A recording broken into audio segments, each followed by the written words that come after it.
Hi everyone, welcome to my YouTube channel.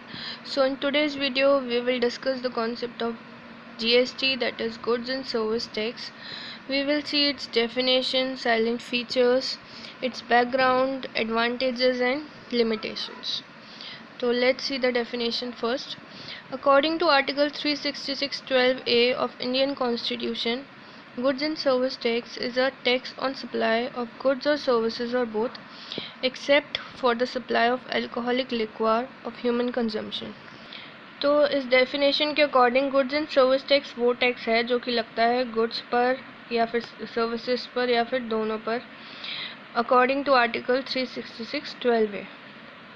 Goods and service tax is a destination based consumption tax which is levied on the consumption of goods and services. तो एक destination based tax है, इसका मतलब ये है कि ये वहाँ लगता है जहाँ पर जो कमोडिटी है वो कंज्यूम हुई है, on the basis of consumption.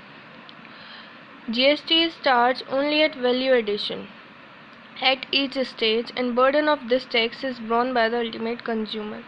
तो ये चार्ज होता है वैल्यू एडिशन पर. मतलब सपोज़ एक कॉमोडिटी की कॉस्ट थी 100 रुपीज़, तो उसमें हमने कुछ मॉडिफिकेशंस करके उसे आगे हमने भेजा 125 का, तो जो हमने प्रॉफिट कमाया 25 रुपीज़ का, तो हम उस पर GST will be charged at 25 rupees. तो it is charge only at value addition at each stage and burden of this tax is borne by the ultimate consumer. तो GST पे करने वाला कौन होगा? ultimate consumer. Essentials and daily used goods, especially agricultural based, have been kept exempted category. तो जितनी भी daily used goods हैं या फिर agricultural based products हैं उन पे GST नहीं लगता. Now the silent features of GST. GST is a federal tax. तो फेडरल टैक्स का मतलब है it is paid to both the governments, central as well as state government equally. GST is an indirect tax. तो क्योंकि indirect tax इसलिए है क्योंकि जो कस्टमर है वो डायरेक्ट मैन्युफैक्चरर को टैक्स नहीं पे कर रहा है. इसमें as per the value addition उसकी कॉस्ट बढ़ती जा रही है, उस वैल्यू एडिशन पे वो टैक्स चार्ज हो रहा है और अल्टीमेटली वो बर्डन कंज्यूमर पे आ रहा है. तो it is an indirect tax. It is levied on supply of all goods and services. It is levied on value addition, already explained. It is a destination based tax on consumption. Single tax in place of several indirect taxes.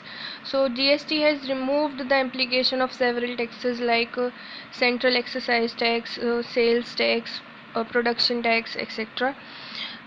Amount of GST should be shown separately in the invoice. So we can see कि कितनी, जब भी हम mall में कुछ shopping करने जाते हैं तो GST का सेपरेट कॉलम होता है. Exemption from registration to person doing business on small scale. तो इसमें जितने भी स्मॉल स्केल बिजनेसेस हैं उन एक स्पेसिफिक अमाउंट है एज पर द स्टेट में भी 10 लाख, समवेयर 20 लाख, कहीं पर 30 lakh. So they are exempted from paying tax, from paying GST. ना import to be treated as inter state supply. मतलब जो इम्पोर्ट हम कुछ भी बाहर से इम्पोर्ट करते हैं तो उस पर हमारा IGST लगता है. मतलब उसे हम inter states, between state to state transaction consider करते हैं.